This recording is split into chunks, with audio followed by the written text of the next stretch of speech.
Price lord. Welcome to shine international community. Yesu Kristu நாமத்தில் எல்லாரையும் வாழ்த்துகிறேன், வரவேற்கிறேன், ஸ்தோத்திரங்களை சொல்லிக் கொள்கிறேன். இந்த நாளுடைய கர்த்தருடைய வார்த்தையை பார்ப்பதற்கு முன்பதாக இந்த மாதம் முழுவதும் நம்ம தியானித்து வருகிறது எந்த வேர்ட் ஆஃப் த மந்த் என்ன அப்படின்னா பிப்ரவரி மந்த்க்கு அப்கிரேட் டு காட் ஸ்டாண்டர்ட்ஸ், தேவனுடைய தரநிலைகளுக்கு நம்ம அப்கிரேட் ஆகணும்னு சொல்லிட்டு இந்த மந்த் வந்து ஸ்பெஷலா மிட் வீக் சர்வீஸ்ல நம்ம ஸ்டார்ட் பண்ணோம். அந்த மெசேஜஸ்ல நிறைய பேருக்கு பிரோஜனமா இருக்குன்னு சொல்லிட்டு பர்சனல் ஃபீட்பேக்ஸ் தான் அனுப்புறீங்க. Glory be to Jesus. உங்களால் லைவ் ஜாயின் பண்ண முடியலன்னா கூட யூடியூப்ல நீங்கள் கேட்டு அதை ரிப்ளை பண்ணுறது ரொம்ப சந்தோஷம். ஸோ அந்த சீரீஸில் தான் நம்ம கண்டினியூஷனில் இருக்கும். இந்த நாளும் அப்கிரேட் டு காட் ஸ்டாண்டர்ட்ஸ் தான் நம்ம பார்க்க போகிறோம். எந்த விதமான காட் ஸ்டாண்டர்ட்ஸ் எப்படி அப்கிரேட் ஆக போகிறோம் என்பதை டாக்டர் ஜாக்லின் கிரேஸ் அவர்கள் வந்து ஷேர் பண்ணுவாங்க. ஓ டு ஜாக்லின்.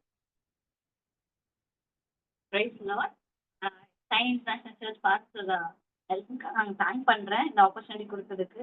அண்ட் நான் காடுக்கு ரொம்ப தேங்க் பண்றேன் இங்க எடுத்துட்டு வந்து என்ன நிறுத்தினதுக்கு. And I want thank my husband and honour encourage பண்ணி அனுப்பிச்சுடுறதுக்கு நான் என் ஹஸ்பண்டுக்கும் நான் தேங்க் பண்ணிக்கிறேன். So straight to the word போயிடலாம். இன்னைக்கு வந்து நம்ம என்ன பார்க்கணும்னா ஃபேஸிங் த ஜெயின்ஸ். ஜெயின்ஸ்னா ராட்சசர்கள். நம்ம வாழ்க்கையில இருக்கிற ராட்சசர்களை நம்ம எப்படி வந்து மேற்கொள்ள போறோம் அப்படின்றது தான் இன்னைக்கு டாபிக். நம்ம அதுக்கு ஃபர்ஸ்ட் நமக்கு வந்து நம்ம வாழ்க்கையில என்னென்ன ராட்சசர்கள் இருக்காங்க அப்படின்றது தெரியணும்ல. நம்ம ஒரு விஷயம் என்ன இருக்குன்னு தெரிஞ்சாதான் அப்படி நம்ம எப்படி ஃபேஸ் பண்ண போறோம் அப்படின்றது தெரியும். ஸோ நம்ம வாழ்க்கையில என்னென்ன ராட்சசர்கள் இருக்காங்கன்னு நம்ம பார்க்கலாம். ஸோ நிறைய நம்ம இருக்கிற ஜெனரேஷனல் கர்சஸ் நம்ம பார்த்துருக்கோம். நிறைய பேட்டர்ன்ஸ் வந்து நம்ம வாழ்க்கையில வந்து இருக்கு. இப்ப வந்து சாபங்கள் அப்படின்னு எடுத்துக்கும்போது நிறைய சாபங்கள் வந்து இருக்கு. அதாவது ஜெனரேஷன் வம்ச வழியா வந்து சில சாபங்கள்லாம் கடந்து வந்துட்டே இருக்கும். அது அந்த மாதிரி என்னென்ன சாபங்கள் வந்து எனக்கு ஞாபகம் வச்சு நான் சொல்றேன். சில சில சில வீட்டுல எல்லாம் வந்து அப்பாங்க ஒரு மாதிரி இருப்பாங்க. அதே வந்து சன்னும் அப்படி ஃபாலோ பண்ணிட்டு வருவாங்க. சில வீட்டுல எல்லாம் பாத்தீங்கன்னா அஃபேர், அதாவது கள்ளு காதலே வந்து ஒரு சாபமா தான் இருக்கு. அது என்னன்னா அப்பாக்கு இருந்திருக்கும், தாத்தாக்கு இருந்திருக்கும், அதே வந்து பையனுக்கு இருந்திருக்கும் அப்படின்ட்டு அப்படியே அது வந்து சாபமா தொடர்ந்து தொடர்ந்து வர ஒரு விஷயங்களா இருக்கு. அதே மாதிரி அடிப்பாங்க. இப்போ அபியூஸ் பண்ணுவாங்க, அடிப்பாங்க, கெட்ட வார்த்தை பேசுவாங்க. இது எல்லாமே வந்து என்னன்னா வம்ச வழியா அந்த சாபங்களை வந்து கேரி ஃபார்வர்ட் பண்ணிட்டு வருவாங்க. தண்ணி அடிக்கிறது, தம் அடிக்கிறது, ட்ரக் அடிக்ஷன்ஸ், அதுக்கப்புறம் ஒரு டாமினன்ஸ், அந்த ஆளுகை தன்மை வந்து ஆளுகைன்றதோட என்ன சொல்றது, ரொம்ப டாமினண்டா இருப்பாங்க. அவங்க ஆதிக்கப்படுத்துவாங்க. சோ எல்லாரையும் அவங்களுக்கு அடிமையா வச்சிருக்கணும் அப்படின்னு அப்படி யோசிப்பாங்க. அதுவுமே இன்னவே வந்து ஜெனரேஷனா வந்து வர ஒரு விஷயங்கள் தான். அண்ட் காசிப், புறம் பேசுறது வந்து ஒரு அம்மா கிட்ட இருந்த ஒரு அது அப்படியே அவங்க ஃபேமிலியில வந்து கண்டினியூ பண்ணி அவங்க ஃபேமிலிக்குள்ள ஒரு பிரச்சனையை கொண்டு வர ஒரு விஷயம் தான் வந்து புறம் பேசுறது. சோ இதெல்லாமே புறம் பேசுறதுலாம் ஒரு கர்ஸ். ஆனா ஆமா, அதுதான் வந்து பெரிய கர்ஸாவே இருக்கும் நான் யோசிக்கிறேன். அதாவது காட் அத்தனை வாட்டி சொல்லியிருக்காரு, நீங்க வந்து புறம் பேசக்கூடாது அப்படின்றது பைபிள் அத்தனை வாட்டி மென்ஷன் ஆயிருக்கு. ஏன்னா அது உங்க வாழ்க்கையில ரொம்ப பெரிய சாபமா அமையும்ன்றது அதுதான் ப்ரூஃப். அதுக்கப்புறம் சூசைடு வந்து ஒரு பெரிய ஒரு கர்ஸ். ஸோ அது வந்து அவங்க ஃபேமிலியில ரன் ஆகும். அது நீங்க சூசைட் பண்றவங்களை பார்த்தீங்கன்னா அவங்க அவங்க முற்பிதாக்கள் யாருன்னா அந்த மாதிரி பண்ணிருப்பாங்க. அது வந்து ரன் இந்த ஃபேமிலி அப்படின்னு சொல்லலாம். ரொம்ப கோவப்படுவாங்க. ஆங்கர் இஷ்யூஸ், நார்மலா கோவப்படுறது வேற, இவங்க கோவப்படுறதே வந்து ரொம்ப எக்ஸ்ட்ரீமா இருக்கும். ஸோ அந்த மாதிரி கோவங்களும் கூட ஜென்ரேஷனா வந்து கேரி ஃபார்வர்ட் ஆகுது. நம்ம பார்க்குற டிசீசஸ், சில டிசீசஸ்லாம் வந்து அதுவும் ஒரு கர்ஸ் தான். சுகரா இருக்கலாம், பிபியா இருக்கலாம், லிவர் டிசீஸா இருக்கலாம், ஸ்கின் டிசீஸா இருக்கலாம். இந்த மாதிரி நிறைய டிசீசஸ் வந்து காலங்காலமா வந்து நம்ம ஃபார்வர்ட் பண்ணி எடுத்துட்டு வந்துட்டு இருக்கோம். ஸோ நம்மளோட கேரக்டர்ஸ்ல எதெல்லாம் ஜெல்லசி, பொறாமப்படுறது, மத்தவங்கள வந்து சபிக்கிறது, அதுக்கப்புறம் பின்னாடி பேசுறது, தப்பா பேசுறது, இது எல்லாமே வந்து நம்ம என்னன்னா ஜெனரேஷனா வந்து அதை வந்து இன்னொரு ஜெனரேஷனுக்கு பாஸ் பண்ணிட்டு இருக்கோம். சில பேர்லாம் வந்து சைல்ட்ஹுட் ட்ராமாஸ்ன்னு சொல்லுவாங்க. அது அப்படின்னா நம்ம குழந்தைங்களை வந்து நம்ம எப்படி ட்ரீட் பண்றோம் அப்படின்றதும் வந்து ஜெனரேஷனா வந்து வருது. இப்ப எனக்கு ஒரு குழந்தை இருக்கு. நான் அந்த குழந்தைய ரொம்ப கேவலமாவும் ரொம்ப அடிமைப்படுத்தி ரொம்ப அடிச்சு அப்படி ட்ரீட் பண்ணனா அந்த குழந்தை வளரும்போது அந்த காயத்தோட தான் வளரும். அந்த குழந்தை எப்ப தெரியுமா அந்த காயத்துல இருந்து அதை யாருக்கு டிரான்ஸ்ஃபர் பண்ணணும், அதோட குழந்தைக்கு. அதாவது குழந்தைக்கு அதே மாதிரி அடிச்சு அதே மாதிரி அந்த ட்ராமாவை வந்து கூட்டிட்டு போய் விடும். ஸோ நம்ம பண்ற ஒவ்வொரு விஷயங்களும் வந்து நம்ம ஜெனரேஷனை அஃபெக்ட் பண்றதுன்றது தான் நான் இங்க சொல்ல வர்றது. ஸோ ஜெனரேஷனா நம்ம வந்து எப்படி ஃபார்வர்ட் பண்றோம்ல, இந்த ஜெனரேஷன்ல நம்ம நம்ம வந்திருக்கிறத இந்த ஜெனரேஷன் கர்சஸ் எல்லாமே வந்து பார்க்கணும். இந்த ஜெனரேஷன் நம்ம ஃபேஸ் பண்ணலன்னா, நம்ம குழந்தைங்க ஃபேஸ் பண்ணுவாங்க. அதுதான் நான் வந்து ஏன் இவ்ளோ நம்ம பேசிட்டு இருக்கோம், பார்த்துட்டு இருக்கோம்னா, நம்ம ஒரு விஷயத்துல வந்து ஸ்ட்ராங்கா நின்னு இந்த ஜெனரேஷன் கர்ஸ் இந்த சாபம் என் வாழ்க்கையில வராது அப்படின்றத நம்ப நிக்கலன்னா, நம்ப அந்த அந்த ஜெயண்ட்டுக்கு அந்த ஒரு ராட்சசனுக்கு எதிர்த்து நிக்கலன்னா, நம்ம குழந்தைங்க அத அவங்க அத வந்து எதிர்த்து நிக்க வேண்டியதா இருக்கும். நம்ம விட்டது எல்லாமே வந்து நம்மளோட நெக்ஸ்ட் ஜெனரேஷன்ஸ்க்கு வந்து வந்து பரவும். அதோட எக்ஸாம்பிள் நம்ம பார்க்கலாம். 1 சாமுவேல் 15:3. இப்போதும் நீ போய் அமலேக்கை மடங்கடித்து அவனுக்கு உண்டான எல்லாவற்றையும் சங்கரித்து அவன் மேல் இரக்கம் வைக்காமல் புருஷரையும் ஸ்திரீகளையும் பிள்ளைகளையும் குழந்தைகளையும் மாடுகளையும் ஆடுகளையும் ஒட்டகங்களையும் கழுதைகளையும் கொன்று போட கடவாய் என்கிறார் என்று சொன்னான். இது ஆக்சுவலி என்னன்னா, சவுல் ராஜாக்கு வந்து காட் சொல்லுவாரு, இந்த மாதிரி அந்த ஆகாப் ராஜாவையும் அந்த ஆகாப்பியர் எல்லாரையும் வந்து நீ போய் சின்ன குழந்தைங்களை கூட விடாம எல்லாரையும் நீ சாவடிக்கணும். அதுக்கப்புறம் அந்த அந்த பிராணிகள் அங்க ஊர்ல ஒரு விஷயம் விடாம சாவடிச்சிடணும் அப்படின்னு சொல்லிட்டு காட் வந்து சவுலுக்கு கட்டளையிடுவாரு. ஆனா வந்து சவுல் அதை பண்ண மாட்டாரு. போயிட்டு அந்த ஆகாப் ராஜாவை படுத்திட்டு அந்த ஆர்மிலாம் வந்து அந்த ஆர்மியை மட்டும் சாவடிச்சுட்டு அங்க இருக்க கொழுத்த கன்றுகள் அந்த கொழுத்த ஆடுகள்லாம் எடுத்துட்டு இஸ்ரேல் நாட்டுக்கு வந்துருவாரு. அதுதான் வந்து சவுலோட ராஜாங்கத்தையே வந்து அசைச்ச ஒரு இது. ஸோ காடோட ஸ்டாண்ட்ல இருந்து அவங்க கீழே இறங்கி காட் சொன்னத விஷயத்த அவர் கீழ்ப்படையாம வந்து அவரு இஷ்டத்துக்கு பண்ணதுனால அங்க காட் சொன்னதை விட்டுட்டாருல்ல. ஸோ அது வந்து அவங்க அந்த அவரோட ராஜாங்கமே இறங்கி போச்சு. ஆனா அந்த ஆகாப் ராஜா வந்து சாமுவேல் வந்து அழிச்சிடுவாரு. ஆனாலுமே அவங்களோட வம்சங்கள் அவங்க அழிக்கப்படல. காட் சொன்ன ஒரு விஷயங்கள் அது பண்ணல. ஆனா அதை யார் ஃபேஸ் பண்ணாங்க அப்படின்றத பார்க்கலாமா? எஸ்தர் 3:1. இந்த நடவடிக்கைகளுக்கு பின்பு ராஜாவாகிய அகாஸ்வேரு அமெத்தாவின் குமாரனாகிய ஆமான் என்னும் ஆகாகியனை மேன்மைப்படுத்தி தன்னிடத்தில் இருக்கிற சகல பிரபுக்களுக்கும் மேலாக அவனுடைய ஆசனத்தை உயர்த்தி வைத்தான். நம்ம எஸ்தர் புத்தகம் நிறைய பேர் படிச்சிருக்கோம். எஸ்தர் கதை நமக்கு தெரியும். அந்த ஹாமான் யாருன்னு தெரியும். ஹாமான் வந்து எப்படி இஸ்ரேல் மக்களுக்கு வந்து ஒரு த்ரெட்டா அமைஞ்சாங்க எல்லாமே தெரியும். அந்த ஹாமான் யாருன்னா அங்க சவுல் விட்டாருல்ல, அந்த சவுல் விட்ட அந்த காட் சொன்ன விஷயத்த அது பண்ணாம விட்டதான் அந்த ஆகாப் ராஜாவோட ஜெனரேஷன்ல வந்த ஒரு ஆள் தான் அந்த ஆமான். அந்த ஆமான் தான் வந்து மொர்தெகாய்க்கும் எஸ்தருக்கும் இஸ்ரேல் மக்களுக்கும் வந்து எதிர்த்து வந்து நின்னாரு. அங்கேயே அழிக்கப்பட்டிருந்துச்சுன்னா இந்த எஸ்தரும் மொர்தெகாயும் வந்து ஆமான ஃபேஸ் பண்ணிருக்கவே தேவையில்லை. ஸோ அது ஜெனரேஷனா எப்படி வந்து அவங்களுக்கு வந்து ஒரு தீமையாவே கொண்டு வருதுன்றது தான் இந்த இதுல பாக்குறோம். அங்கேயே சவுல் வந்து கடவுள் சொல்ற வச்சு கேட்டு இருந்தாருன்னா அங்க வந்து சவுல் நின்று அந்த அந்த அந்த அந்த ஜெயண்ட உடைச்சிருந்தாருன்னா இங்க வந்து எஸ்தரும் மொர்தெகாயும் அவங்க ஃபேஸ் பண்ணணும்னு அவசியம் இல்லை. நெக்ஸ்ட் நம்ம சொல்றோம், நம்ம ஜெயண்ட் அப்படின்னு யோசிக்கும் போதே நமக்கு யார் ஞாபகம் வராங்கன்னா தாவீதும் கோலியாத்தும் தான் ஞாபகம் வர்றாங்க. ஸோ தாவீத் கோலியாத்தோட வம்சம் அப்படின்னு எடுத்து பார்த்தேன் நானு. ஸோ அப்பதான் நமக்கு தெரிஞ்சு அது எப்படி அந்த வம்சம் வந்துச்சு, அந்த ஜெயண்ட் வம்சம் எப்படி வந்துச்சுன்றதை நம்ம தெரிஞ்சுக்கலாம் இப்போ. ஸோ ஜெயண்ட்னாலே என்னன்னா பெருசா இருப்பாங்க, ராட்சசர்கள், ஓகேவா, ஹைட்டா பெருசா பயமுறுத்துற மாதிரி இருப்பாங்க. அந்த பயமுறுத்துற விஷயங்கள் அந்த மாதிரி எப்படி ஒரு ஒரு ஜெனரேஷன்ஸ் ஆரம்பிச்சது அப்படின்னு பார்க்கும்போது காயன் வம்சத்துல இருந்து, காயன் யாரு, ஒரு கொலைகாரன். காயன் வம்சத்துல இருந்து வந்த ஒரு இதுதான் கோலியாத்து. அது மட்டும் இல்ல, அது யார் மூலியமா பிறக்கப்பட்டுச்சுன்னா ஃபாலன் ஏஞ்சல்ஸ், அதாவது தள்ளப்பட்ட தூதர்கள் வந்து என்ன பண்ணாங்கன்னா ஊர்ல இருக்கிற ஒரு, அதாவது காயன் வம்சத்துல வர ஒரு பெண் கூட செக்ஷுவல் ரிலேஷன்ஷிப் வச்சு அவங்க மூலியமா ஒரு குழந்தைங்களை உருவாக்கியிருக்காங்க. அந்த குழந்தைங்க தான் வந்து ஜெயண்டாவும் பெரிய பெரிய ராட்சசர்களாகவும் வளர்ந்துருக்காங்க. ஸோ இதுதான் வந்து ஹிஸ்டரி. எப்படி இந்த ஜெயின்ஸ் வந்தாங்கன்னா அது வந்து ஃபாலன் ஏஞ்சல், அந்த அதாவது பாவம் வந்துருச்சுல உலகத்துல, பாவம் வந்த பிறகு பிசாசுக்கு வந்து அந்த அத்தாரிட்டி, அந்த பவர் கொடுக்கப்பட்டுச்சு. ஸோ அவன் வந்து எங்க எங்க எல்லா இடத்துலயும் இருப்பான், பூமியிலும் இருப்பான், ஹெவன்லயும் இருப்பான். ஏன்னா யோபுல நம்ம படிக்கிறோம்ல, ஏஞ்சல்ஸ் கூட நடுவுல இவன் உலாவிட்டு இருந்தானா, உலாவிட்டு போய் ஏசப்பா கிட்ட போய் பேசிட்டு வந்தான் ஹெவன்ல. ஸோ அந்த அத்தாரிட்டி என்னன்னா, நம்ம வந்து ஏதேன் தோட்டத்துல இழந்தோம்ல, அந்த அத்தாரிட்டிய வந்து டெவிலுக்கு குடுக்கப்பட்டுச்சு.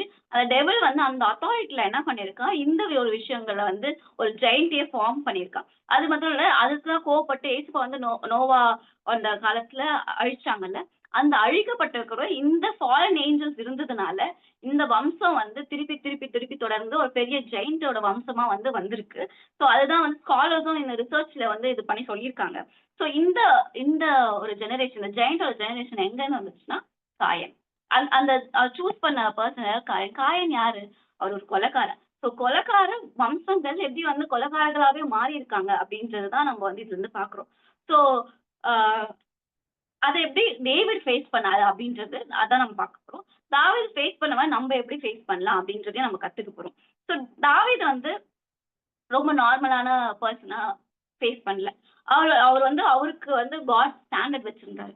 ஸோ நம்ம இப்போ சீரிஸ் பார்த்துட்டு இருக்கோம்ல, upgrading to God standard. So God ஸ்டாண்டர்ட்ல எப்படி வந்து ஒரு ஜெயண்ட்ட ஃபைட் பண்றதுன்றது தான் தாவீது மூலியமா நம்ம கத்துக்க போறோம். எல்லாருக்குமே தெரியும். கோலியாத் தாவீது கதைனாலே எல்லாருக்குமே தெரியும். பட் இந்த டீப்பான ஒரு விஷயங்கள நம்ம அவர்கிட்ட இருந்து கத்துக்கும்போது, நம்ம ஈஸியா நம்ம லைஃப்ல வர ஜெயண்ட்ஸையும் வந்து ஃபேஸ் பண்ணலாம். இப்போ நம்ம நிறைய ஜெனரேஷன் கர்சஸ்லாம் பார்த்தோம்ல, அந்த கர்ஸ் அந்த எல்லாமே வந்து நம்ம ஃபேஸ் பண்ணலாம் நான் பிலீவ் பண்றேன். அ 1 சாமுவேல் 17:8-9. அவன் வந்து நின்று இஸ்ரவேல் சேனைகளை பார்த்து சத்தமிட்டு, நீங்கள் யுத்தத்திற்கு அணிவகுத்து நிற்கிறது என்ன? நான் பெலிஸ்தன் அல்லவா? நீங்கள் சவுலின் சேவகர் அல்லவா? உங்களில் ஒருவனை தெரிந்து கொள்ளுங்கள், அவன் என்னிடத்தில் வரட்டும். அவன் என்னோட யுத்தம் பண்ணவும் என்னை கொல்லவும் சமர்த்தனானால் நாங்கள் உங்களுக்கு வேலைக்காரராயிருப்போம். நான் அவனை ஜெயித்து அவனை கொல்வேனானால் நீங்கள் எங்களுக்கு வேலைக்காரராயிருந்து எங்களை சேவிக்க வேண்டும் என்று சொல்லி, பின்னும் அந்த பெலிஸ்தன், நான் இன்றைய தினம் இஸ்ரவேலுடைய சேனைகளை நிந்தித்தேன். நாம் ஒருவரோடு ஒருவர் யுத்தம் பண்ண ஒருவனை விடுங்கள் என்று சொல்லிக் கொண்டு வருவான். ஆக்சுவலி இது வந்து என்ன பண்ணுவாருன்னா, டேவிட் கோலியாத் வந்து டெய்லி காலைலயோ ஈவினிங்கோ என்ன பண்ணுவாங்கன்னா வந்து உங்களுக்கு ஆம்பளை யாருன்னா வாங்க அப்படி இங்கிலீஷ் பைபிள் அதனால ஏதாவது ஒரு to you have any man to come and fight with me அப்படின்னு போட்டிருக்கு. சரி யாருன்னா ஒரு ஆம்பளை இருக்கீங்களா என் கூட வந்து சண்டை போடுறதுக்கு வாங்க அப்படின்னு சொல்லிட்டு காலையிலயும் ஈவினிங்கும் வந்து வந்து ஒரு மாதிரி இழிவா பேசுவாங்க. இஸ்ரேல் மக்களை இழிவா பேசிட்டு போவான் அந்த கோலியாத்து. 40 டேஸ் இது நடந்துட்டு இருக்கு. ஸோ நம்ம தாவீது என்ன பண்ணியிருக்காருன்னா, அவர் வந்து ஒரு சாப்பாடு கொடுக்க அவங்க அண்ணங்களுக்கு சாப்பாடு கொடுக்க வருவார், எல்லாருக்கும் தெரியும். ஸோ அவங்க அண்ணன் சாப்பாடு கொடுக்க வரும்போது இதை கேட்கிறாரு, இவர் பேசுறத கேட்கிறாரு. எல்லாருமே வந்து ஜெயண்ட்டை வந்து பெரிய ஜெயண்டா பார்த்தாங்க. ஆனா தாவீது மட்டும் எப்படி பார்த்தாருன்னா, யாரா இவரு? அதாவது ஆபிரகாம் காலத்துல விருத்த சேதனம் பண்ணுவாங்கல்ல. ஸோ விருத்த சேதனம் பண்ற ஜெனரேஷன்ஸ் வந்து கடவுளோட கோவினன், கடவுளோட ஆஹ் உடன்படிக்கைக்கு அடியில வர ஒரு ஜெனரேஷன்ஸா பார்ப்பாங்க. ஸோ கடவுளோட பிரசன்ஸோ கடவுளோட ப்ரொடெக்ஷனோ அவங்க மேல இருக்கும். கடவுளோட கிருபை அவங்க மேல இருக்கும். ஸோ வந்து அதுதான் அந்த உடன்படிக்கையோட அடையாளம். ஸோ அது வந்து அவன் பார்ப்பான். உடன்படிக்கை பண்ணப்பட்ட எங்களை பார்த்து ஒரு உடன்படிக்கையே படாத ஒரு ஜெயண்ட் எப்படி, ஒரு பிலிஸ்தீன் எப்படி வந்து எங்களை பார்த்து பேசலாம்? ஸோ அவன் வந்து ஒரு ஜெயண்டா பார்க்கல, ஒரு ஜெயண்டா வந்து கோலியாத்த பார்க்கல. ஆனா அவங்க பார்த்த விதம் வந்து, இவரால விருத்தசேதனம் பண்ணாத ஒரு பிலிஸ்தீன் அவன் எப்படி அந்த இஸ்ரவேல் மக்கள் இயேசு அவர் கடவுளை நம்ம வந்து கொண்டிருக்கோம், நம்மளும் எப்படி இவன் பேசுறான் அப்படின்றதுதான் அவன் வந்து பார்த்தான். சோ அந்த நம்ம படிக்கலாம். 1 சாமுவேல் 17:26. அப்போது தாவீது தன்னண்டையிலே நிற்கிறவர்களை பார்த்து, இந்த பெலிஸ்தனை கொன்று இஸ்ரவேலுக்கு நேரிட்ட நிந்தையை நீக்குகிறவனுக்கு என்ன செய்யப்படும்? ஜீவனுள்ள தேவனுடைய சேனைகளை நிந்திக்கிறதற்கு விருத்த சேதனம் இல்லாத இந்த பெலிஸ்தன் எம்மாத்திரம் என்றான். அதுதான் இதுதான் வந்து இவன் சொல்றான். இவன் பார்க்க வந்து ஜெயண்டா பார்க்கல, அவன் வந்து இவெல்லாம் எப்படி நம்மள பேசிட்டு இருக்கா அப்படின்றதுதான் அவன் பார்க்க வந்துச்சு. சோ இவன் வந்து தாவீது வந்து எப்படி வந்து இந்த கோலியாத்தை ஃபேஸ் பண்ணாருன்னா, அவர் போனாரு, போய் சவுல் கிட்ட சொல்றாரு. அவர் வந்து என்ன சொல்றாருன்னா, நான் வந்து சிங்கத்தையும் கரடியும் வந்து எங்க எங்க வந்து இது பண்ணிருக்கேன்னா வனாந்திரத்துல நான் வந்து ஜெயிச்சிருக்கேன், அவங்களை கொன்னு இருக்கேன் அப்படின்றதுதான் சவுல் சொல்லுவாரு. தாவீது சொல்லுவாரு. அது படிக்கலாம். 1 சாமுவேல் 17:34-37 வரைக்கும். தாவீது சவுலை பார்த்து, உம்முடைய அடியான் என் தகப்பனுடைய ஆடுகளை மேய்த்துக் கொண்டிருக்கிற போது ஒரு விசை ஒரு சிங்கமும் ஒரு விசை ஒரு கரடியும் வந்து மந்தையில் இருக்கிற ஒரு ஆட்டை பிடித்து கொண்டது. நான் அதை தொடர்ந்து போய் அதை அடித்து அதை அதன் வாய்க்கு தப்புவித்தேன். அது என் மேல் பாய்ந்த போது நான் அதன் தாடையை பிடித்து அதை அடித்து கொன்று போட்டேன். அந்த சிங்கத்தையும் அந்த கரடியையும் உம்முடைய அடியானாகிய நான் கொன்றேன். விருத்த சேதனம் இல்லாத இந்த பெலிஸ்தனும் அவைகளில் ஒன்றை போல இருப்பான். அவன் ஜீவனுள்ள தேவனுடைய சேனைகளை நிந்தித்தானே என்றான். அதுதான் நம்ம சதுரம் என்ன பண்ணிருக்காருன்னா, அதாவது நார்மலா எல்லாம் இல்ல. அது அந்த சிங்கமும் கரடியும் வரும்போது ஆடு தூக்கிட்டு போக வந்துச்சு. அந்த ஆடு தூக்கிட்டு போக வரும்போது இவர் ஓடி போறாரு. நம்மளாம் என்ன இருக்கிறோம், ஓகே நம்ம ஒரு ஆடு மேய்க்கிறோம், ஆடு தூக்கிட்டு போனோம், எப்பா நான் இன்னொரு கூட கொடுக்கல, தயவு செஞ்சு தூக்கிட்டு போயிடு அப்படின்னு சொல்லுவாங்க.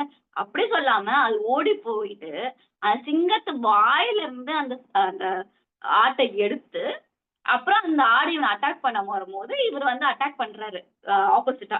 சோ இதுதான் வந்து நம்மளும் பண்ண வேண்டிய ஒரு விஷயங்களா இருக்கும்.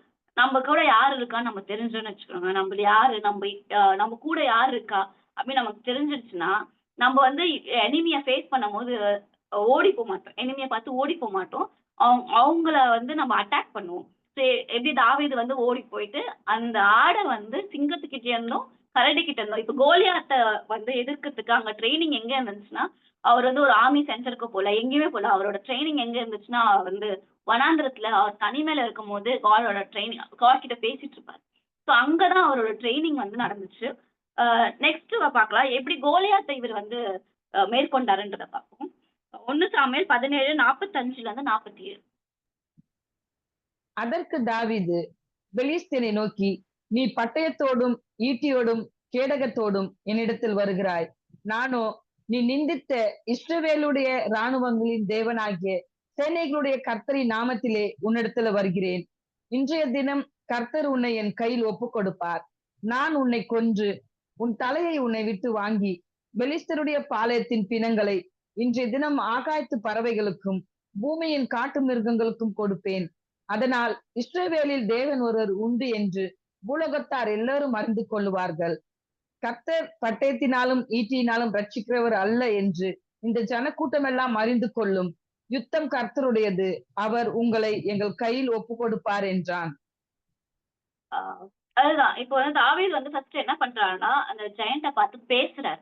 என்ன பேசுறாரு, உன்னை இன்னைக்கு என் கையில ஒப்பு கொடுப்பாரு. யார், எவ்வளவு பெரிய ஜெயண்ட், இவ்வளோண்டு தாவீது. ஆனா அவர் பேசுற வார்த்தை என்னன்னா, இன்னும் நான் இப்ப சாவடிப்பேன், கர்த்தர் வந்து எனக்கு என் கையில உன்னை ஒப்படைப்பாரு, உன்னை தூக்கி நான் வந்து இறையா காக்காங்களுக்கும் நிறைய இந்த மிருகங்களுக்கும் நான் இறையா போடுவேன் அப்படின்னு சொல்றாரு. சோ அவர் வந்து ஃபைட் பண்றதுக்கு முன்னாடி என்ன பண்றாருன்னு அறிக்கையிடுறாரு. அவரோட வார்த்தை, நம்மளோட வார்த்தை எவ்வளவு முக்கியம்ன்றது இதுல இருந்து பாக்குறோம். சோ நம்ம ப்ராப்ஸ்ல படிக்கிறோம்ல, வாழ்க்கையோட ஜீவனும் மரணமும் ஜீவனும் என்னன்னா நாவல இருக்கு. சோ அந்த மரணமும் ஜீவனும் நாவல இருக்குன்றது நமக்கு வந்து நல்லாவே தெரியும். சோ நம்மளோட நாவை நம்ம எப்படி பயன்படுத்துறோம்னு இருக்கு. இது மூலியமா நம்ம என்ன கத்துறோம், ஃபர்ஸ்ட் அவருக்கு என்ன நடக்க போதோ அதை பேசுறாரு. அவருக்கு என்ன வேணுமோ, அவர் என்ன நடக்கணுமோ அப்படின்ட்டு எப்படி ஜெயண்ட எப்படி அவர் ஃபேஸ் பண்றாருன்றத கத்துக்கிறோம். ஜெயண்ட பார்த்து ஐயோ நான் பூச்சி, எனக்காக ஒன்னும் இல்ல, நான் என்ன விட்டுடு அப்படின்னு கெஞ்சவே இல்லை. நான் ஏசுன்ற நாமத்துல வந்திருக்கேன், இந்த பட்டையும் கேடயமும் என்ன எதுவும் பண்ணாது, நான் உன்னை சாவடிக்க போறேன், உன்னோட பாடிஸ வந்து நான் வந்து இறையா போட போறேன் அப்படின்றது அவரோட வார்த்தையா இருந்துச்சு. அதை அவர் செஞ்சாரு. அதுக்கப்புறம் நம்ம பார்க்கலாம் நெக்ஸ்ட் அவர் என்ன பண்றாருன்ட்டு. 1 சாமுவேல் 17:48-49. அப்போது அந்த பெலிஸ்தன் எழும்பி தாவீதுக்கு எதிராக கிட்டி வருகையில் தாவீது தீவிரமாய் அந்த சேனைக்கும் அந்த பெலிஸ்தனுக்கும் எதிராக ஓடி தன் கையை அடைப்பத்திலே போட்டு அதிலிருந்து ஒரு கல்லை எடுத்து கவனில வைத்து சுழற்றி பெலிஸ்தனுடைய நெற்றியில் பட எறிந்தான். அந்த கல் அவன் நெற்றியிலே பதிந்து போனதினால் அவன் தரையிலே முகம் குப்புற விழுந்தான். இதுல நம்ம என்ன பண்ணிருக்கோம்னா, ஜெயண்ட் வந்து ஓடி வராரு. தாவீது வந்து அவன் எதிர்த்து ஓடிப்பான். எதிர்த்து ஓடி போயிட்டு என்ன பண்றாருன்னா, அந்த கூழாங்கல் வச்சு ஒரே அடிக்கிறாரு. ஆனா அடிக்கும் போது என்ன பண்ணணும், எல்லாரும் எப்படி விழுவாங்க, பின்னாடிக்கா விழுவாங்க. ஆனா ஜெயண்ட் வந்து எப்படி விழுறாருன்னா முகம் குப்புற. அதாவது நம்மளோட எனிமீஸையும் கடவுள் நம்ம கிட்ட அந்த மாதிரிதான் ஒப்படைப்பாரு. நம்ம கால்ல வந்து விழுற அளவுக்கு தான் வந்து கடவுள் நம்மள வந்து அந்த நம்ம ஃபேஸ் பண்ற எந்த ஜெயண்டா இருந்தாலும் சரி, அது என்ன கர்ஸா இருந்தாலும் சரி, நம்ம அதுக்கு எதிர்த்து நின்று அதுக்கு ஓடி போய் அதுக்கு ஃபைட் பண்ணும் போது நம்ம கடவுள் வந்து நம்மளோட கால்ல அதை வந்து விழ வைப்பாரு. ஏன்னா நம்ம எல்லாரும் நினைச்சோம் கூழாங்கல்னால ஒரு மனுஷன் சாக முடியுமானா சாக முடியாது. இவன் கோலாங்கல் அடிச்சிருப்பாரு, அங்க இருந்து கடவுள் ஒரு தட்டு தட்டியிருப்பாரு, அவன் கால்ல வந்து விழுந்திருப்பான். இதுதான் வந்து நான் பிலீவ் பண்றேன். ஸோ காட் வந்து நமக்காக நம்ப ஒரு விஷயத்துக்கு ஸ்டெப் ஆயி நான் இதுக்கு அகைன்ஸ்டா நிக்கிறேன். இந்த கர்ஸோ, இந்த இந்த ஒரு சாபமோ, இந்த ஒரு இதுவும் என் வாழ்க்கையில, என்னோட குடும்பத்துல வராது அப்படின்னு நம்ம எந்த விஷயத்துல நிக்கிறோமோ, அந்த விஷயத்துக்கு கடவுள் நம்ம கூட வந்து நின்னு, அத நமக்காக ஃபைட் பண்ணி அத நம்ம ஜெயிக்க வைப்பாரு. அது அந்த கர்ஸ் எல்லாமே நம்ம கால்ல விழ வைப்பாரு. அதுக்கு ஃபர்ஸ்ட் நம்ம யாருன்னு நமக்கு தெரிஞ்சுக்கணும்ல. நம்ம யாருன்னு நமக்கு தெரிஞ்சா தான் அதுக்கு அதுக்கு அதுக்கு வந்து நம்ம போய் ஃபைட்டே பண்ணுவோம். நம்ப யாரு? நம்மகிட்ட என்ன அத்தாரிட்டி குடுத்திருக்காரு காட் அப்படின்றத நம்ம பார்க்கலாம். அ ஜேம்ஸ் சாப்டர் 4 வெர்ஸ் 7. யாக்கோபு 4:7. ஆகையால் தேவனுக்கு கீழ்ப்படிந்திருங்கள், பிசாசுக்கு எதிர்த்து நில்லுங்கள், அப்போது அவன் உங்களை விட்டு ஓடிப் போவான். ஃபர்ஸ்ட் நம்ம வந்து எல்லாருக்குமே தெரியும்ல, பிசாசுக்கு எதிர்த்து நின்னா அவன் விட்டு ஓடி போவான். ஆனா அதுக்கு முன்னாடி இருக்கிற இதுவ விட்டுடுறோம். அதெல்லாம் ஒரே வசனம் தான். தேவனுக்கு கீழ்ப்படியுங்கள். ஸோ தேவனுக்கு கீழ்ப்படியுங்கள், பிசாசுக்கு எதிர்த்து நில்லுங்க. ஃபர்ஸ்ட் இது பண்ணணும். அதுக்கப்புறம் தான் இது பண்ணணும். ஸோ தேவனுக்கு கீழ்ப்படியிற ஒரு வம்சமா மாறணும் நம்போ. தேவனுக்கு கீழ்ப்படியிற வம்சமா எந்த ஒரு கர்ஸ், எந்த ஒரு ஜெனரேஷனும் வந்து நம்மளால வந்து எதிர்த்து நிக்க முடியும். எதிர்த்து நிக்கும்போது அது நம்மள விட்டு ஓடி போயிடும். தேவனுக்கு எப்படி கீழ்ப்படிய முடியும்னா, அந்த உறவு இருந்தா மட்டும் தான் கீழ்ப்படிய முடியும். ஏன்னா அவர் சத்தத்த நம்ம கேட்கணும்ல. அவர் என்ன சொல்றாருன்னு நம்ம எப்படி கேட்க முடியும்னா, அந்த உறவு நமக்கு வந்து ரொம்ப ஸ்ட்ராங்கா இருக்கணும். கடவுள்கிட்ட இருந்து உறவு வச்சுக்கும்போது, எந்த ஒரு விஷயத்துல கீழ்ப்படிதல், ஏன் வந்து ஹஸ்பண்ட் ஒய்ஃப்குள்ள கீழ்ப்படிதலும் லவ்வும் வச்சிருக்காங்கன்னா, அங்க உறவு இருக்கு. எந்த இடத்துல உறவு இருக்கு. இப்போ ஒரு முதலாளி கிட்ட போய் கீழ்ப்படியணும்னா, அவன் ஃபேக்கா தான் பண்ணுவாங்க. கீழ்ப்படிதல் அப்படின்று வரும்போதே அது லவ் கனெக்ஷன் இருக்கும். அங்க வந்து ஒரு உறவு கனெக்ஷன் இருக்கும். ஸோ காட்க்கு எப்படி நம்மளால கீழ்ப்படிய முடியும்னா, அந்த கனெக்ஷனும், லவ், அந்த ஒரு உறவு இருக்கும்போது மட்டும் தான் அவரோட சத்தத்த நம்ம கேட்க முடியும். அவர் என்ன சொல்றாருன்றத கீழ்ப்படிய முடியும். ஸோ ஃபர்ஸ்ட் நம்ம பாயிண்டே என்ன? எல்லாத்துக்குமே எப்படி எப்படி வந்து இந்த கர்சஸ் எல்லாம் நம்ம ஃபேஸ் பண்ணணும்னா, ஃபர்ஸ்ட் கர்த்தருக்கு கீழ்ப்படியணும். அந்த கீழ்ப்படிதலுக்கு அப்புறம் தான் பிசாசுக்கு எதிர்த்து நிக்கணும். ஏன்னா ட்ரெய்னிங் வந்து இங்கதான். கீழ்ப்படிதல் தான் ட்ரெய்னிங். எப்படி தாவீதுக்கு வந்து ட்ரெய்னிங் வனாந்திரத்துல இருந்துச்சு. கோலியாத்த ஃபேஸ் பண்ணிட்டு நெக்ஸ்ட் அவன் ராஜாவாவதுக்கான ஸ்டெப்பே வந்து கோலியாத் தான் இருந்தார்ல. சோ அந்த மாதிரி தான். இங்க ட்ரெய்னிங் வந்து நம்ம எப்படின்னா, நம்ம கர்த்தருக்கு கீழ்ப்படிதல் தான் நம்மளோட ட்ரெய்னிங். சோ கர்த்தருக்கு கீழ்ப்படிஞ்சு இங்க போய் எதிர்த்து நிக்கும்போது பிசாசு கிட்ட அவன் ஓடி போயிடுவானாம். அதுதான் வசனம் சொல்லுது. இன்னொரு இடம் பார்க்கலாம். லூக்கா 10:19, 20. இதோ சர்ப்பங்களையும் தேள்களையும் மிதிக்கவும், சத்துருவினுடைய சகல வல்லமையை மேற்கொள்ளவும் உங்களுக்கு அதிகாரம் கொடுக்கிறேன். ஒன்றும் உங்களை சேதப்படுத்த மாட்டாது. ஆகிலும் ஆவிகள் உங்களுக்கு கீழ்ப்படுகிறதற்காக நீங்கள் சந்தோஷப்படாமல், உங்கள் நாமங்கள் பரலோகத்தில் எழுதியிருக்கிறதற்காக சந்தோஷப்படுங்கள் என்றார். ஸோ ஜீசஸ் கிரைஸ்ட் வந்து இந்த சாபத்தை எல்லாத்தையுமே நம்ம எல்லாரோட சாபத்தையும் வந்து சிலுவையில மதிச்சு தீர்த்துட்டாரு. ஸோ நம்ம தான் அதை இன்னும் வந்து அதை சுமந்து சுத்திட்டு இருக்கோம். ஸோ நம்ம இன்னும் தீக்கலன்றதுனால தான் நம்மளுக்கு இந்த பவரை யூஸ் பண்ணி தீக்க வந்து நம்ம கத்துட்டு இருக்கோம். ஸோ எல்லா சாபங்களும் நம்ம வாழ்க்கை எல்லா சாபங்களும் வந்து சிலுவையில முடிஞ்சு விட்டது. ஸோ முடிஞ்ச ஒரு சாபத்தை நம்ம வந்து எப்படி அந்த பவர் யூஸ் பண்ணி நம்ம வந்து நம்ம வாழ்க்கையில எப்படி முடிக்க போறோம்னா, நமக்கு என்னென்ன பவர் கொடுத்துருக்குன்னா, சர்ப்பங்களை மிதிக்கவும், பிசாசுகளை ஓட்டவும். ஓகேவா? பிசாசுகள நம்மளால ஓட்ட முடியும். ஆனா கடவுள் சொல்றாரு, இதெல்லாம் ஒரு விஷயமே இல்ல.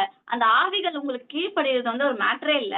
ஆனா உங்களோட நாமம், உங்களோட நேம் வந்து அந்த ஹெவன்ல எழுதியிருக்குல்ல, அத நினைச்சு நீங்க சந்தோஷப்படுங்க அப்படின்றது. சோ நம்ம வந்து நம்ம சொன்னா, நம்ம பேசினா, நம்ம எதிர்த்து நின்னா அவன் ஓடுவான். அவன் கீழ்ப்படிவான்றது நமக்கு குடுத்திருக்கிற அத்தாரிட்டி. நமக்கு குடுத்திருக்க வேண்டிய பவர் அவரு.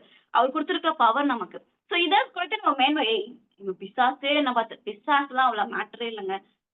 பிசாசுலாம் அதான் கடவுள் சொல்றாரு. அவனெல்லாம் வந்து ஒரு விஷயமாவே எடுத்துக்காதீங்க. அத நினைச்சு நீ ஹாப்பியா இருக்காத.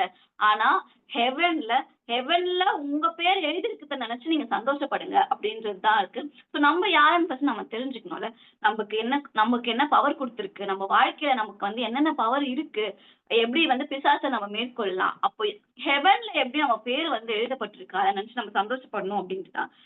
இன்னொரு வசனம் நம்ம நிறைய பவர் கடவுள் அத்தாரிட்டி குடுத்திருக்காருல்ல. அத நம்ம இன்னைக்கு நம்ம வந்து பெற்றுக்கொண்டு அந்த வாழ்க்கையில அப்ளை பண்றதுக்காக நாங்க இதெல்லாம் படிச்சுட்டு இருக்கோம். மார்க் 16:18. விசுவாசிக்கிறவர்களால் நடக்கும் அடையாளங்களாவன, என் நாமத்தினாலே பிசாசுகளை துரத்துவார்கள், நவமான பாஷைகளை பேசுவார்கள், சர்ப்பங்களை எடுப்பார்கள், சாவுக்கு ஏதுவான யாதொன்றை குடித்தாலும் அது அவர்களை சேதப்படுத்தாது, வியாதியஸ்தர் மேல் கைகளை வைப்பார்கள், அப்பொழுது அவர்கள் சொஸ்தமாவார்கள் என்றார். இது வந்து ஏசுப்பாவே சொல்றது. என்ன பவர் குடுத்திருக்காங்கன்னா, எல்லாமே அந்த அத்தாரிட்டியே உங்க கையில குடுத்துட்டாரு. நீங்க நீங்க ஒரு வியாதியஸ்தர் மேல கைய வச்சா அவங்க ஹீலிங் நடக்கும். அங்க வந்து ஒரு அதிசயம் நடக்கும். இதெல்லாம் யாருக்கு குடுத்திருக்குன்னா, பாஸ்டர்ஸ்க்கோ இல்ல எனக்காக பிரேயர் பண்ணிக்கோங்க. பிரேயர் ரிக்வெஸ்ட் குடுக்கறதுக்காக இல்ல. நீங்க உங்களுக்கு அந்த இது இருக்கு. ஏன்னா எனக்கு நான் தெரிஞ்சு நான் யோசிக்கிறேன். பிரேயர் ரிக்வெஸ்ட்டே ஒரு பெரிய ஸ்கேம் மாரி இருக்கு. ஏன்னா நம்ம வந்து நம்ம பிரேயர் பண்ண மாட்டோமா? ஆனா எல்லார்கிட்டயும் போய் எனக்காக பிரேயர் பண்ணிக்கோங்க, எனக்காக பிரேயர் பண்ணிக்கோங்கன்ட்டு அவங்க ப்ரே பண்ணா அவங்க வாழ்க்கையில நடந்துருமா? மேபி ஒரு சின்ன சேஞ்சஸ் நடக்கும். ஆனா நீங்க உங்க வாழ்க்கையில நின்னு ஜெயிக்கிற மாதிரி அவங்களால உங்க உங்க வாழ்க்கைக்கு ஹெல்ப் பண்ண முடியாது. சோ பிரேயர் ரிக்வெஸ்ட் நீங்க குடுக்கலாம் தப்பில்ல. ஆனா நீங்க பிரேயர் பண்ணாம ஒரு பிரேயர் ரிக்வெஸ்ட் குடுக்குறீங்கன்னா, தயவு செஞ்சு அந்த மாதிரி பிரேயர் ரிக்வெஸ்ட் குடுத்துறாதீங்க. ஏன்னா நீங்க ஒரு இடத்துல ஒரு களத்துல நின்னு உங்களுக்கு அந்த பவர் குடுக்கப்பட்டிருக்கு. ஏன்னா இதுல என்ன சொல்லிருக்கா, விசுவாசிகள் செய்யும் அடையாமல் ஆவன. பாஸ்டர்ஸ்கள் செய்கைகள் அப்படின்னு சொல்லல. விசுவாசிகள் செய்யும் அடையாளங்கள் ஆவன அப்படின்னு சொல்லிட்டு அவங்க சர்பத்தை மிதிப்பாங்க, அவங்க பிசாசுகளை ஓட விடுவாங்க. இதெல்லாம் வந்து என்ன, நமக்கு சாதாரண மக்களான நமக்கு கொடுக்கப்பட்ட அதிகாரங்கள். அதை நம்ம வாழ்க்கையில அப்ளை பண்ணும்போது எந்த சாபமான இந்த சாபம் என் வாழ்க்கையில நிறையாது. இந்த சாபத்தை நான் மேற்கொள்றேன். இயேசுன்ற நாமத்துல இந்த சாபத்தை நான் மேற்கொள்றேன்ட்டு நான் அந்த சாபத்துக்கு அகெயின்ஸ்டா நிக்கும் போது அந்த சாபம் என்னை விட்டு ஓடி போகும். பிசாசு என்னை விட்டு ஓடி போவான். நான் வந்து ஒரு ஹீலிங் ஒருத்தர் சிக்கா இருக்காங்கன்னா அவங்க மேல கைய போட்டு நான் ஜெபிக்கும் போது அந்த அவங்களுக்கு வந்து சுகம் அளிக்கும். இது வந்து ஒவ்வொருத்தருக்கும் கொடுக்கப்பட்ட ஒரு பவர், ஒரு அத்தாரிட்டி. இன்னொரு வசனம் படிக்கலாம். மத்தேயு 16:19.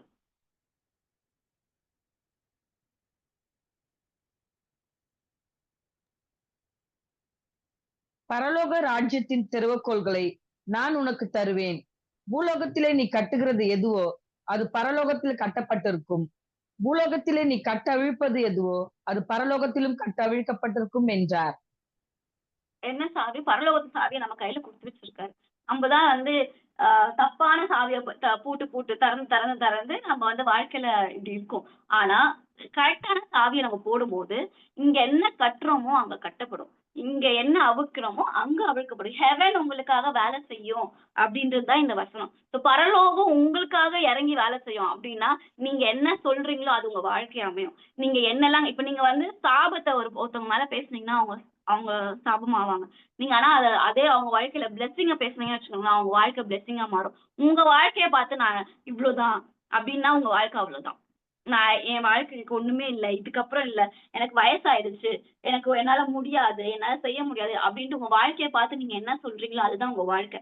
ஏன்னா நீங்க என்ன கட்டுகிறீங்களோ அதுதான் பரலோகத்துல கட்டப்படும். நீங்க என்ன கட்ட அவிழ்க்கிறீங்களோ அதுதான் பரலோகத்திலயும் கட்ட அவிழ்க்கப்படும். சோ எல்லாமே வந்து உங்க கையில தான் இருக்கு. கடவுள் கடவுள் கடவுள் கடவுள்னு கடவுள் உங்ககிட்ட பவரை கொடுத்துட்டாரு. நம்ம தான் வந்து அதை வந்து மேனிஃபெஸ்ட் பண்ணாம அதை வந்து நம்ம செயல்படுத்தாம இருக்கோம். அப்புறம் கடவுளையே கூட சொல்றோம், கடவுளோட வாழ்க்கையை எப்படி வச்சிட்டாரு, கடவுள் இல்ல அவர் வைக்கவே இல்ல. அவர் வந்து நன்மையை மாத்திரமே செய்யற தேவன் அவரு.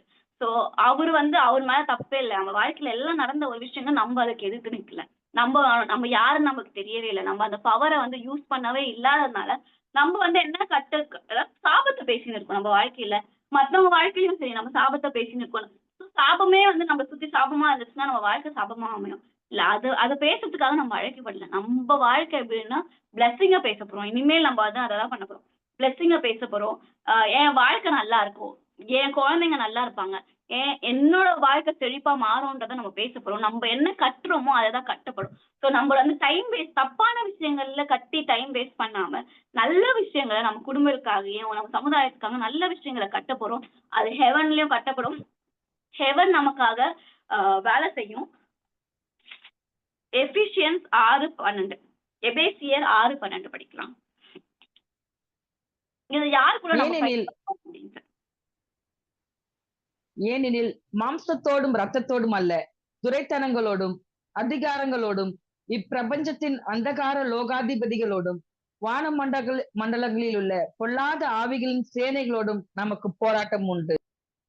நம்மளோட போராட்டம் நம்ம என்ன பண்றோம், மனுஷங்களா யோசிச்சுக்கிறோம். நம்ம போயிட்டு தப்பான இடத்துல போராட்டம் பண்ணினே இருக்கோம். மனுஷங்க கிட்ட போய் சண்டை போட்டுன்னு இருக்கோம். இவன் எனக்கு சரியில்லை, இவன் எனக்கு துரோகம் பண்ணிட்டான், பில்லி சூனியம் இதெல்லாம் நம்பிக்கிட்டு இவங்களெல்லாம் பெரிய ஆளாக்கிட்டு இருக்கோம். மனுஷங்க கிட்ட போய் நம்ம சண்டை போட்டுன்னு இருக்கோம். நம்மளோட ஃபைட்டே வந்து மனுஷங்க கிட்ட இல்லைங்க. நம்மளோட ஃபைட்டே எங்கன்னா ஸ்பிரிச்சுவல் லெவல்ல தான் நம்மளோட ஃபைட் இருக்கும். அந்த ஆவிங்க கூட தான் நம்மளோட சண்டையே வந்து அங்கதான் இருக்கணும் அப்படின்னு சொல்றது. அதை மட்டும் நம்ம இப்போ ஆவிகள் எப்படி ஆப்ரேட் பண்ணாங்க, மனுஷங்க மூலியமா தான் ஆப்ரேட் பண்ணுவாங்கல்ல. ஆனா நம்ம மனுஷங்களை கண்டிக்க கூடாது, எப்படி ஆவிகளை கண்டிக்கணும் அப்படின்ட்டு ஏசப்பா எப்படி சொல்லி தரான்னு நம்ம பார்க்கலாம். மத்தேயு 16:23. இதுல என்னன்னா, பீட்டர் இருப்பாரு. பீட்டர் வந்து நம்மள மாதிரி ஆளுதான். ஸோ நம்ம நார்மலா வந்து எப்படி கொஞ்சம் துடுக்கா இருப்போம்ல, ஸோ அந்த மாதிரி ஆள் தான் வந்து பீட்டர். பீட்டர் இருப்பாரு. ஏசப்பா வந்து அவரோட ரெசரக்ஷன் பத்தி சொல்லிட்டு இருப்பாரு. உயிர்த்தெழுதல், அவர் எப்படி சாவ போறாரு, அப்படி எப்படி உயிர்த்தெழ போறாரு அப்படின்லாம் சொல்லிட்டு இருப்பாரு. இவரு உடனே என்ன பண்ணுவாரு, தனியா வந்து ஏசப்பாவை கூட்டிட்டு போயிட்டு, ஐயோ வாயில போடுங்க வாயில போடுங்க அப்படிலாம் சொல்லாதீங்க, நம்ம சொல்லுவோம்ல அப்படிலாம் பேசாத, வாயில போடு வாயில அந்த மாதிரி ஒரு சினாரியோ தான் இங்க நடக்குது. அப்ப வந்து காட் என்ன சொல்றாருன்னு பார்க்கலாம். மத்தேயு 16:23.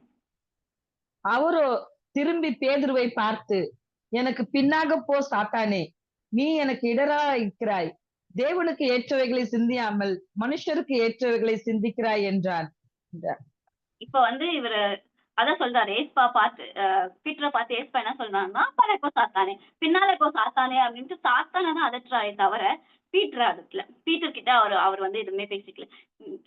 அவர் வந்து அவரோட பேச்சு எங்க இருந்துச்சுன்னா, ஸ்பிரிட் கிட்ட தான் இருந்துச்சு. அந்த ஸ்பிரிட் தான் நம்ம ஓட்டணுமே தவிர, அந்த ஸ்பிரிட் யூஸ் பண்ற ஒரு மகனையோ இல்ல மனுஷங்களையோ நம்ம வந்து குறை சொல்லிட்டோ இல்ல அவங்கள இது பண்ணிட்டோ நம்ம இருக்கக்கூடாது அப்படின்றத காட் சொல்லி கொடுக்குறாரு. ஏன்னா காட் சொல்றாரு, பீட்டர் இப்படி பேசாத அப்படின்ட்டு அவர் சொல்லியிருக்கலாம். ஆனா அந்த இடத்துல அவர் வந்து அந்த ஸ்பிரிட் அறுத்தாரு, அப்பாலே இப்ப சாத்தானே அப்படின்னு சொல்லிட்டு, அதுக்கப்புறம் இந்த சினாரியை முடிச்சுட்டு அவர் பீட்டர் கூடயே தான் நடந்து போயின்னு இருக்காரு.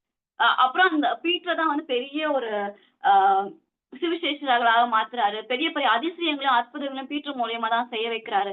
ஸோ அதுதான் நம்ம கத்துக்கணும். ஸோ நம்மளோட ஃபைட் வந்து நம்ம மனுஷன் கிட்ட போய் பேசிட்டு டைம் வேஸ்ட் பண்ணிட்டு இருக்கோம். நம்மளோட ஃபைட் வந்து அத ஸ்பிரிட்ஸ் கூட தான் நம்மளோட ஃபைட்ஸ் இருக்கு. ஸோ நம்ம வந்து அந்த ஸ்பிரிட்டை எதிர்த்து பிசாசை எதிர்த்து நிற்கும் போது அவன் ஓடி போவான். ஆனா நம்ம கொடுத்துருக்கிற பவரை வந்து நம்ம கரெக்டா யூஸ் பண்ணணும்ன்றது தான் காட் சொல்றாரு. ஸோ அந்த பவர் இருக்கு. அதனால நான் வந்து எனக்கு எதிர்த்தா நிற்கிறவங்கள நான் சபிச்சிடுவேன். எனக்கு எதிர்க்காக இருக்கிறவங்க நான் வந்து அவங்க லைஃபுக்கு காலி பண்ண போறேன். உங்க எதிர்த்தா நின்னு பேசினா நீங்க அப்படி நினைச்சாலே அவங்க காலி ஆயிடுவாங்க. அதுதான் விஷயம். ஆனா நம்ம அப்படி பண்ணக்கூடாது அப்படின்றதுதான் காடும் சொல்றாரு. நீங்க என்ன கட்டுறது நல்லா கட்டல. இப்ப ஒண்ணும் இல்ல. இப்ப எனக்கு என்னை பத்தி ஒருத்தவங்க தப்பா பேசுறாங்கன்னு வச்சுக்கோங்களேன். அவங்க திருப்பி நான் சாபத்தை கொடுத்தேன்னா அவங்க வாழ்க்கையில அது அமைஞ்சிடும். ஏன்னா நான் யார் தப்பு பண்ணல. அவங்க என்கிட்ட அந்த பவர் காட் கொடுத்துருக்காருல்ல. ஸோ அவங்கள பார்த்து நான் பேசிட்டா அது அவங்க வாழ்க்கையில நடந்துரும். ஆனா அந்த வாழ்க்கையில நடந்தா நிஜமாவே நமக்கு சந்தோஷமா இருக்குமா? Will that give happiness to us? அது நமக்கு சந்தோஷத்தையும் சமாதானத்தையும் கொடுக்குமானா அது கொடுக்காது. அது இன்னும் தான் கஷ்டமா இருக்கும். ஏன் அந்த இது ஏன் அப்படி ஏன் அது பண்ணணும் அப்படின்ட்டுதான். அதுக்கு பதிலா நம்ம என்ன பண்ணலாம் அப்படின்றது தான் நம்ம கத்துக்க போறோம். லூக்கா 23:34. லூக்கா அப்போது 23. இயேசு அப்போது இயேசு, பிதாவே, இவர்களுக்கு மன்னியும், தாங்கள் செய்கிறது இன்னதென்று அறியாதிருக்கிறார்களே என்றார். இதுதான் நம்மளோட பிரேயரா இருக்க போகுது. ஸோ நம்மள எதிர்த்து பிசாசு யூஸ் பண்ற மக்களை பார்த்து நம்மளோட பிரேயர் என்ன? ஏன்னா அவங்க என்ன பண்றாங்கன்னு அவங்களுக்கு தெரியல. பிசாசு வந்து எப்படி யூஸ் பண்றாங்கன்ற அவங்களுக்கு தெரியல. தெரிஞ்சா அவன் அந்த பிசாசை அடிச்சு உடச்சு அவன் வாழ்க்கையில அடிச்சு உடச்சு விரட்டிட்டு இருப்பாங்கல்ல. நமக்கு நிறைய தாட் வரும். நம்மளோட நெகட்டிவ் தாட்ஸ் எல்லாமே பிசாசு கொண்டு வர தாட்ஸ் தான். இது இப்படி இருக்குமோ, இது அப்படி இருக்குமோன்னு எடுத்துட்டு வர எல்லா தாட்ஸுமே பிசாசு கொண்டு வர தாட்ஸ் தான். அத நமக்கு தெரிஞ்சிச்சுன்னா நம்ம அந்த தாட்டவே அடிச்சு உடைக்கிறோம். உடைச்சு இது இல்ல, கடவுள் இதை பத்தி சொல்லல, கடவுள் என்னை பத்தி இப்படி சொல்லியிருக்காரு. நம்மள லைஃப்ல காட் இருக்கிறதுனால நம்ம அந்த லைஃபை இப்படி மாத்திக்கிறோம். ஸோ அவங்களுக்கு தெரியாது. அவங்க வந்து பிசாசு இந்த மாதிரி அவன் நம்மள வாழ்க்கை செய்யறான்றது தெரியாது. ஸோ அவங்களுக்கு தெரியாதது என்ன பண்ண முடியும்? ஸோ நம்ம என்ன பண்ணணும்னா அவங்களை மன்னிச்சிடணும். அவங்கள மன்னிச்சுட்டு அவங்களுக்காக கடவுள்கிட்ட நம்ம வந்து ப்ரேயர் பண்ணணும். அவங்க என்ன ப்ரேயர் பண்ணணும்னா, அவங்க செய்யறது தெரியல ஏசப்பா, அவங்கள மன்னிச்சிடுங்க. அவங்க பண்ற ஒரு விஷயத்துக்கான இதுவை அவங்க மேல வைக்காதீங்க, அவங்கள மன்னிச்சிடுங்க அப்படின்னு சொல்லிட்டு அவங்களுக்காக ப்ரே பண்ணிட்டு பிசாசு கூட தான் நம்மளோட சண்டையா இருக்கணும். இத வந்து அழகா ஏசப்பா மாதிரியே ஒரு மனுஷன் வந்து பைபிள்ல பண்ணியிருப்பாரு. அதை நம்ம பார்க்கலாம். Acts chapter 7 verse 60. அப்போஸ்தலர் 7:60. அவனோ முழங்காற்படியிட்டு, ஆண்டவரே, இவர்கள் மேல் இந்த பாவத்தை சுமத்தாதிரும் என்று மிகுந்த சத்தமிட்டு சொன்னான். இப்படி சொல்லி நித்திரை அடைந்தான். இது யாருன்னா ஸ்தேவான். ஸ்தேவானை என்ன பண்ணுவாங்க, கர்த்தரை பத்தி அவர் சொல்றாருன்றதுக்காக எல்லாரும் கல்லடிச்சு எல்லாரும் சுத்தி வந்து கல்லடிச்சு அவரை சாவடிப்பாங்க. அந்த அந்த தருணத்துல, சாவடிக்கிற தருணத்துல இப்படி சொல்ற ஒரு வார்த்தை தான் இது. அந்த பாவத்தை இவங்க மேல வைக்காதீங்க ஏசப்பா, இவங்க கிட்ட அதை கொடுக்காதீங்க, இவங்கள மன்னிச்சிடுங்க அப்படின்னு சொல்லிட்டு அவர் செத்து போயிடுவாரு. ஸோ இந்த ஒரு மனசுதான் வந்து கடவுள் நம்ம கிட்ட இருந்து எதிர்பார்க்கிறாரு. ஸோ நம்ம வந்து பாவம் ஐ மீன் சபிக்கணும் அப்படின்றது கடவுளோட எண்ணமே இல்லை. ஏன்னா அவங்களும் கடவுளால படைக்கப்பட்ட மக்கள் தான். ஸோ நம்ம வந்து எந்த மாதிரியான மக்களா நம்ம மாறணும்னா மன்னிக்கிறவர்களாக மாறணும். நமக்கு எதற்காக பேசுறவங்களுக்காக ஜெபிக்கிறவர்களாகவும் மாறணும்.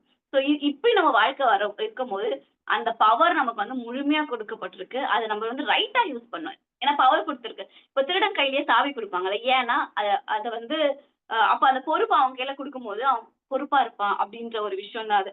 ஸோ நம்ம கிட்ட அந்த சாவிய ஹெவனோட திறவுகோல் நம்ம கிட்ட கொடுத்தாருக்காருன்னா அந்த சாவிய கரெக்டான சாவியை நம்ம ஓபன் பண்ணணும் அப்படின்றதுக்கா. அது நம்ம லைஃப்லயே அது ரிவர்ஸ் ஆகவும் சான்ஸ் இருக்கு. ஸோ நம்ம சாபத்தை வந்து மெயினா ஃபோக்கஸ் பண்ணாம பிளெஸ்ஸிங்கை ஃபோக்கஸ் பண்ணலாம். நன்மைகளை ஃபோக்கஸ் பண்ணலாம். கடவுள் வந்து நம்ம வந்து எதிர்த்து நிக்கலாம். பிசாசுக்கு எதிர்த்து நின்னு அவனை ஓட விட்டலாம். ஏன்னா பிசாசுகள் வந்து நம்ம வரும்போது அது பயந்து ஓடும். அது நான் என் வாழ்க்கையில நான் பார்த்திருக்கேன். நம்ம ஒரு விஷயம் சொன்னா அது ஹெவன் நமக்காக வேலை செய்யும். அந்த விஷயங்கள் நன்மைக்கு எதுவாகவே அது அமையும். எந்த ஒரு நல்ல ஒரு ஈவும் வந்து கடவுள்கிட்ட இருந்து வருதுல்ல. ஸோ அது எல்லாமே நன்மையா நம்ம வாழ்க்கையில முடியும். எல்லாமே தி பெஸ்ட் திங் நம்ம வாழ்க்கையில அமைய போகுது. ஸோ நான் இப்போ கவனிச்சுட்டு இருக்க, இங்க ஆன்லைன்ல பார்த்துட்டு இருக்க எல்லார்கிட்டயும் நான் சொல்றேன், இயேசு நாமத்துல நன்மையை உங்க வாழ்க்கையில கட்டளையிடுகிறேன். பிளஸிங்க உங்க வாழ்க்கையில கட்டிக்கிறேன். செழிப்பை உங்க வாழ்க்கையில கட்டளையிடுகிறேன். நீங்க யாருன்னு உங்களுக்கு தெரிஞ்சுச்சுன்னா எது வரைக்கும் தெரியுமா பிசாசோட வேலை நம்ம வாழ்க்கையில வரும்? நம்ம யாருன்னு தெரியாத வரைக்கும் தான். நம்ம யாருன்னு தெரியாத வரைக்கும் தான் பிசாசோட ஆளுகையும் இந்த சாபங்களும் நம்ம வாழ்க்கையில செயல்படும். நம்ம யாரு, நம்ம யாரோட பிள்ளை, நமக்கு என்ன பவர் இருக்கு, நமக்கு என்ன அத்தாரிட்டி கொடுத்துருக்காரு கார்டன் அப்படின்னு தெரிஞ்சிச்சுன்னா இந்த பிசாசு நம்ம கிட்ட நெருங்கவே முடியாது. அவன்லாம் ஒரு பொருட்டே இல்லை. ஸோ உங்களுக்கு கொடுத்துருக்கிற பவர், உங்களுக்கு கொடுத்துருக்கிற அத்தாரிட்டி என்ன, நீங்க யாரு, கடவுள் உங்களுக்கு எப்படி பாக்குறாருன்றதை நம்ம தெரிஞ்சுக்கலாம். ஸோ அந்த பவரை நம்ம வாழ்க்கையில யூஸ் பண்ணி எல்லா சாபங்களையும் எல்லா கட்டுகளையும் எல்லாத்தையும் உடைச்சு வெற்றியுள்ள வாழ்க்கையை நம்ம வந்து இனிமேல் வாழலாம். இயேசுவின் நாமத்துல நான் உங்க எல்லாரையும், இங்க பாக்குற எல்லாரையும் இயேசுவின் நாமத்துல நான் வாழ்த்துக்கிறேன். உங்க வாழ்க்கையில ரொம்ப செழிப்பை நான் பேசுறேன். Amen, amen, amen. Thank you so much. இந்த வார்த்தையில இருந்து இந்த மாசத்தோடைய அப்கிரேட் நம்ம எப்படி லிங்க் பண்றோம் அப்படின்னா, இந்த மாசம் ஃபுல்லா நம்ம தியானித்து வருகிறது வந்து அப்கிரேடிங் டு காட் ஸ்டாண்டர்ட் அப்படின்றத நம்ம பார்த்துட்டு வரோம். இந்த மெசேஜ்ல இருந்து நம்ம ஒரு ஒன் லைன் கன்க்ளூஷன் பண்ணோம்னா எப்படி அப்படின்னா, இத்தனை நாட்கள் மைட் பி நம்மளுடைய பிரச்சனைகளை பார்த்து, போராட்டங்களை பார்த்து, நம்மளுக்கு எதிராக எழுப்பப்படுகிற வார்த்தைகளை பார்த்து, பிசாசின் வல்லமைகளை பார்த்து, எஸ் அவனுக்கு வல்லமை இருக்குதான், ஆனா நம்மளுக்கு எதிராக அது செயல்படாது. அதுதான் இன்றைக்கு கற்றுக்கொண்டோம். ஏன்னா நம்ம அதை காட்டிலும் பெரியவர்கள். நமக்குள் இருப்பவர் இந்த உலகத்தில் இருக்கிறவங்களும் பெரியவர்னு வசனம் சொல்லுது. he who is in me is greater than the one who is in the world. Jesus greater than Satan. அவ்வளவுதான். ஸோ நம்மளுடைய மனப்பான்மை இத்தனை நாள் வந்து கோலியாத்துகளை பார்த்து ஓடிக்கொண்டிருந்தோம். கோலியாத்துக்கு எதிரா அவனை நோக்கியில அவனுக்கு ஆப்போசிட் அப்பா வந்துட்டான்டா, ஐயோ இந்த பிரச்சனையா, ஐயோ இவரும் அவனா, ஐயோ இந்த வார்த்தையோ, ஐயோ அப்படின்றமா ஐயோ ஐயோ ஐயோன்னு ஓடின இந்த காலங்கள் மாறட்டும். இயேசுவின் நாமத்துல இங்க இருக்கிற ஒவ்வொருத்தருடைய மேலேயும் நான் வந்து ஒரு டிவைன் அப்கிரேட பேசுறேன். Let's all together upgrade to God standard. எந்த மாதிரினா, கோலியாத்தை பார்த்தா நம்மளுக்கு ஜாலியா அப்பா ஒரு தலை இப்ப வெட்டப்பட போகுது அப்படின்ற மாதிரி தைரியமா கோலியாத்தை நோக்கி ஓடுகிற ஒரு போர் சேவகர்களா, போர் வீரர்களா நம்ம லாஸ்டா பார்த்த மாதிரி வான மண்டலத்தில் இருக்கிற பொல்லாத சேனைகளோட நமக்கு யுத்தம் இருக்குது. ஸோ இங்க இருக்கிற யாருன்னா இந்த எனிமி கோலியாத்து சத்துருன்னு பேசும்போது யாருன்னா மனிதர்களுடைய மூஞ்சி உங்களுக்கு ஞாபகம் வந்துச்சுன்னா வெரி சாரி. இந்த வசனம் எதுவுமே மனிதர்களை பற்றின விஷயமே அல்ல. பிசாசு மட்டும்தான் நம்மளுடைய ஒரே எதிரி. பிசாசுடைய ஆளுகையில பல மனிதர்கள் வந்து சிக்கி கொண்டிருக்கிறார்கள். அவர்களுக்கு வந்து உதவி செய்கிற வேலையும், அவர்களை பார்த்து பரிதபிக்கிற வேலையும், கடைசியாக நம்ம கேட்ட மாதிரி அவங்களுக்காக ஜோம் பண்ற வேலையும் தானே தவிர, அவர்களும் நம்மளை போல பாடுள்ள மனுஷர்கள் தான். நம்மளும் ஒரு காலத்துல ஆண்டவருக்கு சத்துருக்களா இருந்தோம். ஆனா இன்றைக்கு நம்ம விடுதலையோட கர்த்தரை ஆராதித்து கொண்டிருக்கிறோம். அதே போல இந்த உலகத்துல உங்களுக்கு விரோதமாக செயல்படுகிற ஒவ்வொரு மனுஷர்கள், அவங்க வந்து அரசியல்வாதிகளா யாரா வேணா இருக்கலாம், அவங்களுக்கு வந்து தொந்தரவு பண்ற ரிலேட்டிவ்ஸா இருக்கலாம், யாரா வேணா இருக்கலாம், அவர்களை பார்க்காதீங்க. அவங்கள ஆப்ரேட் பண்ற அவங்கள கட்டி ஆளுகை செய்யற அந்த ஸ்பிரிட்ஸை பாருங்க, அந்த பிசாசுகளை பாருங்க, அந்த ராட்சசர்களை பாருங்க. மனிதர்கள் நல்லவர்கள். ஆக்சுவலா காட் வந்து நம்ம எல்லாருமே ரொம்ப ஹோலியா பரிசுத்தமா தான் படைச்சாரு. பாவத்தின் விளைவுல தான் நம்ம எல்லாருமே கரப்ட் ஆயிட்டு இருக்கோம். இப்போ இது போன்ற வார்த்தையை கேட்டு கொஞ்சம் கொஞ்சமா நம்ம வந்து அப்கிரேட் ஆயிட்டு காடோடைய ஸ்டாண்டர்டுக்கு மூவ் ஆயிட்டு இருக்கோம். ஸோ எனிமீஸ் ராட்சசர்கள் அப்படின்னு யோசிக்கும் போது பிசாசை மட்டும் பாருங்க, வான மண்டலத்தில் இருக்கிற பொல்லாத சேனைகளை கூட நம்மளுடைய யுத்தம் இருக்கு. ஸோ இத்தனை நாள் அந்த சேனைகளை பார்த்து, பொல்லாத சேனைகளை பார்த்து, பிசாசை பார்த்து அதை விட்டு ஓடி நின்றோம்னா இந்த வாட்டி வந்து பிசாசுக்கு எதிர்த்து நிற்கலாம். கர்த்தருக்கு கீழ்ப்படலாம், பிசாசுக்கு எதிர்த்து நிற்கலாம். பெரிய அறுவடையை நாம் பெற்றுக்கொள்ள போகிறோம். வருகிற நாட்கள்ல இந்த சீரீஸ் கண்டினியூ ஆக போகுது. இந்த சீரீஸோட கண்டினியூவேஷன், இந்த இந்த அப்கிரேட் டு காட் ஸ்டாண்டர்ட்ஸ் இதோட கண்டினியூவேஷன் வருகிற வெனஸ்டே மார்னிங் 11 AM லைவ் நடைபெறும். உங்களுக்கு யூடியூப்ல கேட்குறவங்க யூடியூப்லயும் வரும் நான் விசுவாசிக்கிறேன். Thank you so much. God bless you all.